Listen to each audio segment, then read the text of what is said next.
Good, happy Tuesday morning. Is Tuesday, April 11, 2023. I'm Riley King, and welcome to the Riley King Newscast right here on RK News Network. We have a lot of news to get to this Tuesday morning, so let's get started right now. First up, we're going to begin with a check of your weather and see how your weather is going to look like for this Tuesday. With more on that weather forecast, let's go to meteorologist Matt Honing. Good morning, Matt.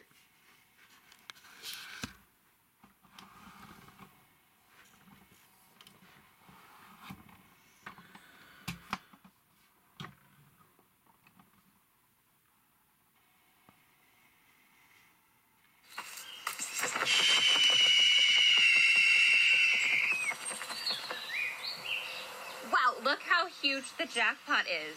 That's wild. That's wild. Another unseasonably warm April day on the way, with temperatures back in the 60s to even near 70 in a few spots this afternoon. High pressure off to our south, helping to pump in a gusty westerly wind that at times will get over 20 miles per hour today. There was a front stretching through the northern Great Lakes. That may touch off an isolated shower or two, especially across the North Country later on today. Not quite as much full sun today either. It's more like a mix of sun and clouds, but hard to ignore those temperatures. It'll be nice to be outdoors today. Mid-60s to even some lower 70s, especially Concord, Rochester, Point South. Even along the coastline, that strong westerly breeze will probably hold any sort of sea breeze at bay today. So even the coastline gets in on the mild conditions. Now again, winds are light this morning, but they will increase out of the west this afternoon, at times gusting between 20 and 30 miles per hour. And that will help to elevate the brush fire risk. Much like yesterday, sunny, warm, dry conditions paired with that wind. And we don't really have much in the way of greenery popping up just yet. So fires that get started could spread fast. A good idea probably to limit outdoor burning, not just today, but really most of this week. Also with the dry and mild conditions, the pollen count spiking in the next couple of days. High pollen count today, very high. Wednesday all the way through the weekend. If you may be sensitive to some of the early tree pollen out there, like maple, elm, and juniper, you may be sneezing a bit more today or even reaching for the box of tissues, and probably not a whole lot of relief to come through later on this week. Tomorrow is a little bit cooler than today, but still a very pleasant April day for your Wednesday. A mix of sun and clouds. Warmest temperatures will be far south. Upper 60s, Manchester through Nashua.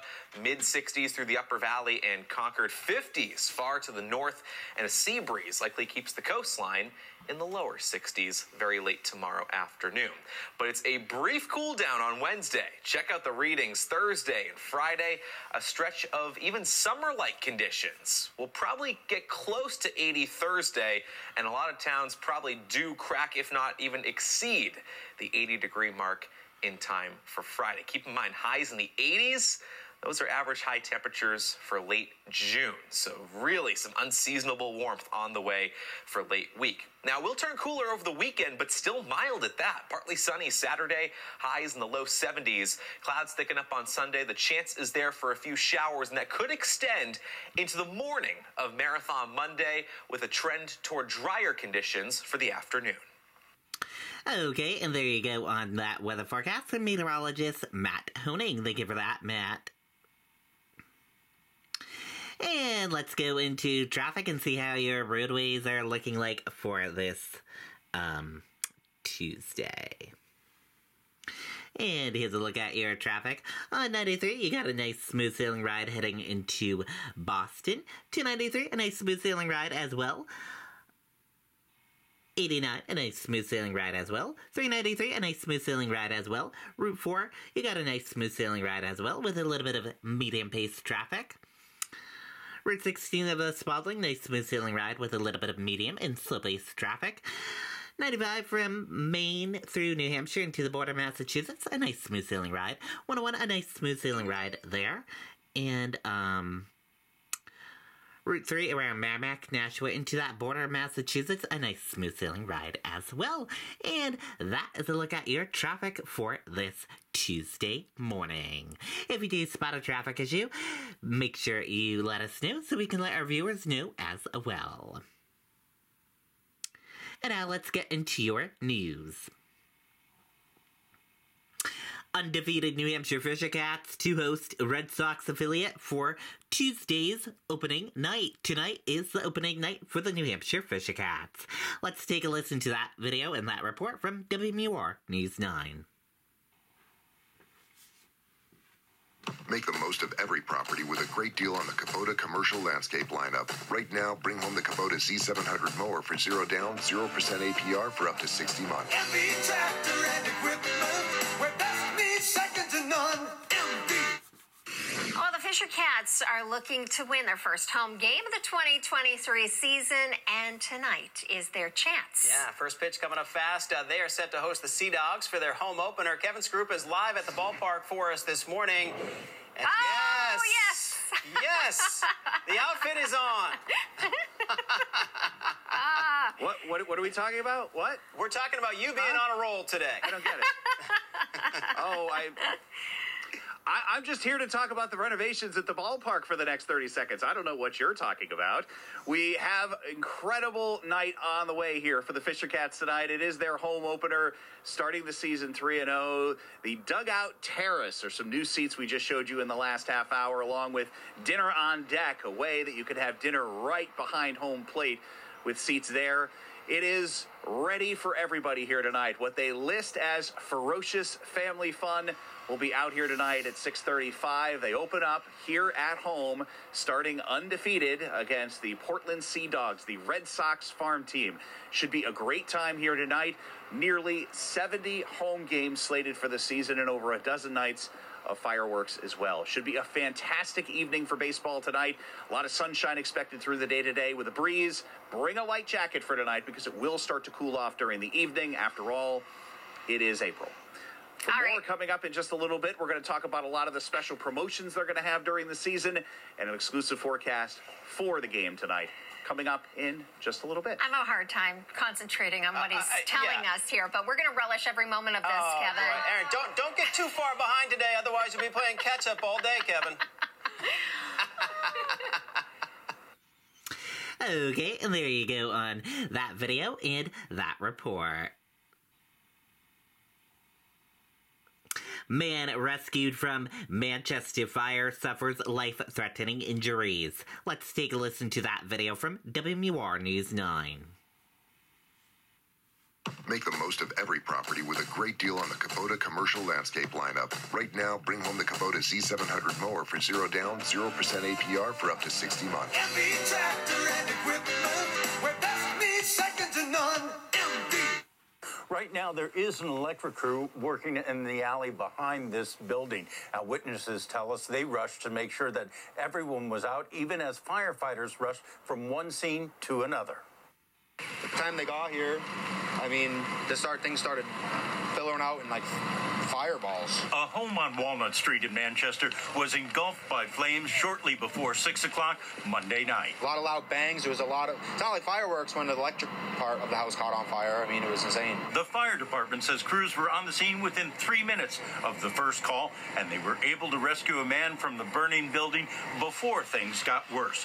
One witness described seeing the man who was injured. His whole back of his head was all burnt. His face was charred. It's also very scary and traumatic because it could happen to anybody, and I hope everybody was out alive. Firefighters were ordered out of the building once the primary search was done. At that point, officials say flames were burning through the roof. After 45 minutes, crews were able to go back in and get things under control. This fire was the second for some crews in just a matter of hours. Right as this fire was coming in, we were still on scene of another large brush fire up the road, so the city's resources were definitely depleted. I can't say enough about the firefighters. They have done an amazing job today. They've been working all day. Firefighters were able to keep the fire from spreading to any of the surrounding buildings. As for the cause, that remains under investigation. Reporting live in Manchester, Ray Brewer, WMUR News 9. Okay, and there you go on that video and that report. Investigation of Harmony Montgomery's death extends beyond New England. Let's take a listen to that video from WMUR News 9. Fidium Fiber is here, and that's good news for customers. Get a dedicated fiber connection with symmetrical upload and download speeds. No contracts, no data caps, no bundles necessary. Gig speeds, awesome prices, better experience. A 7-hour multi-agency search operation last Friday in a Revere, Massachusetts marsh not far from the neighborhood where murder suspect Adam Montgomery was raised for a few years by his grandparents. What investigators were hoping to find was not disclosed, but locating Harmony Montgomery's remains is a priority.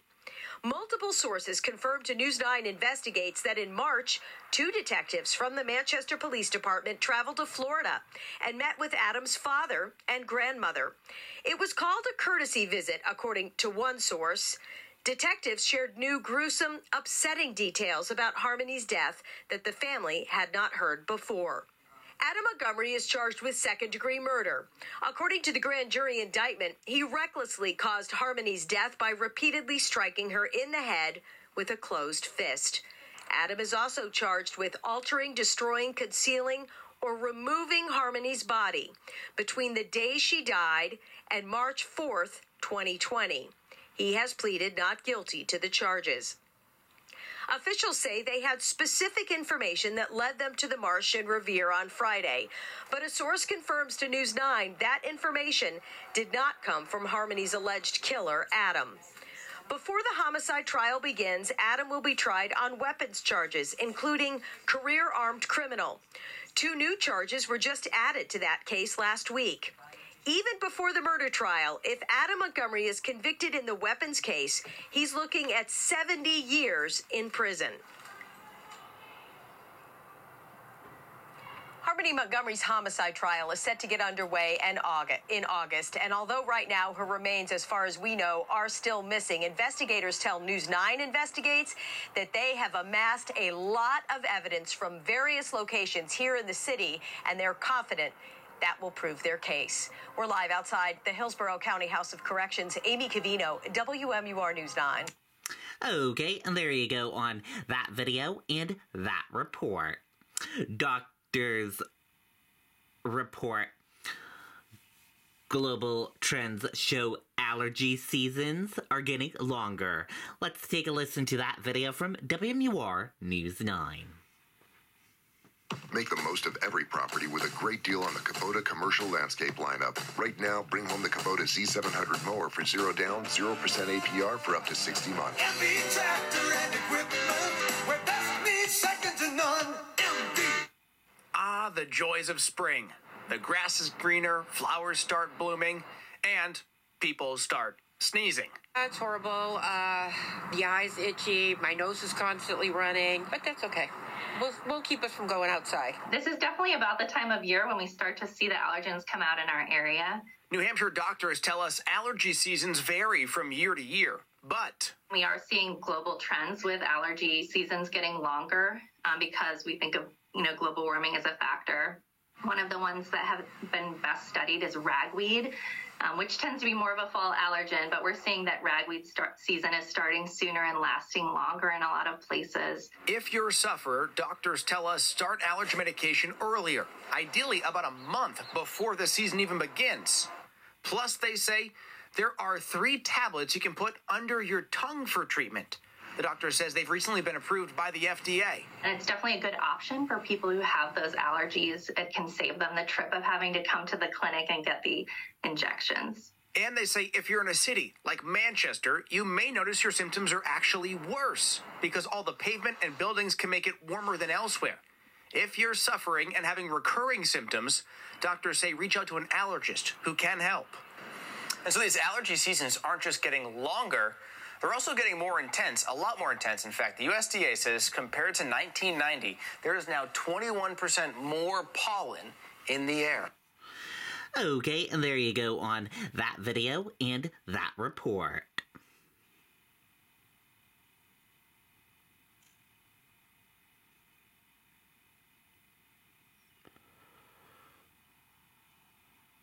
Whoops, sorry about that.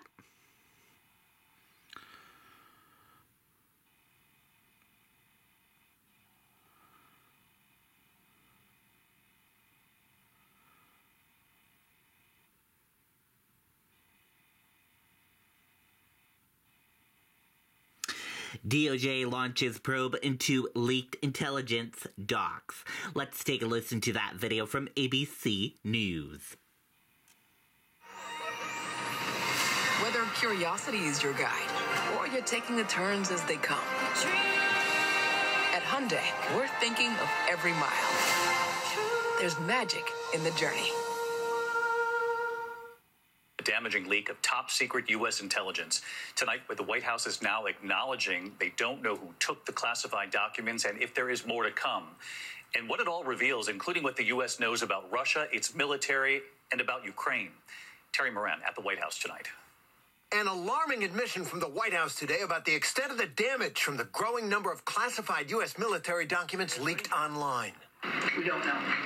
We truly don't. The documents, some of which were posted on Twitter, Telegram, and other social media apps, include dozens of secret briefing slides for hundreds of top officials and other classified documents. And they reveal U.S. intelligence on everything from North Korea to Iran's nuclear program to detailed information about the war in Ukraine, including maps of Ukraine's air defenses, highlighting weaknesses and the rate Ukraine is expending crucial ammunition. Others painting a bleak picture of Russia's military operation. And some of these documents created as recently as March 1st, making the information even more timely and valuable. The White House admits they don't know if there's more coming. We don't know what's out there, James. We don't know who's responsible for this, and we don't know if they have more that they intend to post. So we're watching this and monitoring it as best we can. But the truth and the honest answer to your question is we don't know. And is that a matter of concern to us? You're darn right it is. Administration officials are reaching out to allies about all the recent leaks, with South Korea responding that they will take appropriate measures if necessary after the two countries look into the veracity of the leaked documents. Russia wouldn't acknowledge whether or not it's behind the leak, a Kremlin spokesman saying it is a common disease to blame Russia for everything. The White House in damage control mode. Should the American people think that the administration is losing the battle against whoever wants to steal our secrets, whether it's foreign adversaries or hackers or whomever? I think the American people need to know and deserve to know that we're taking this very, very seriously. The White House telling us today that administration officials at the highest levels are reaching out to allies, doing damage assessments, and trying to figure out how to maintain close military and intelligence ties when they don't know when or if these leaks will end. Hi, everyone. George Stephanopoulos here. Thanks. Okay, and there you go on that video and that report. That does it for this morning edition of the Riley King Newscast right here on RK News Network. Thank you for tuning in and watching, and have a great day. Goodbye.